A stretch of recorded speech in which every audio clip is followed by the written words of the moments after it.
Pemirsa, jenazah Iwan Sutrisman Telaun Banua, calon siswa Bintara Angkatan Laut yang dibunuh oleh Serda Adan Aryan Warsa, tiba di kampung halamannya di Desa Orahili, Kecamatan Gomo, Kabupaten Nias Selatan.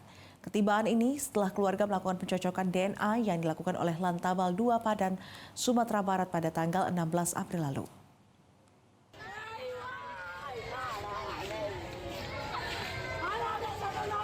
Tangisan keluarga besar almarhum Iwan pecah saat peti jenazah diangkat oleh beberapa personil TNI Angkatan Laut.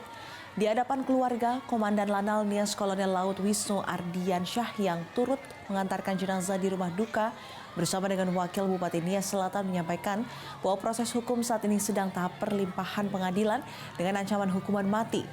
Sebelumnya dari pencocokan DNA, keluarga almarhum dengan jenazah Mr. X yang ditemukan di lokasi tempat almarhum dihabisi oleh Serda AAM di Kabupaten Sawah Lunto, Provinsi Sumatera Barat, didapatkan hasil yang valid sehingga keluarga memutuskan untuk segera membawa jenazah ke kampung halaman untuk dikebumikan.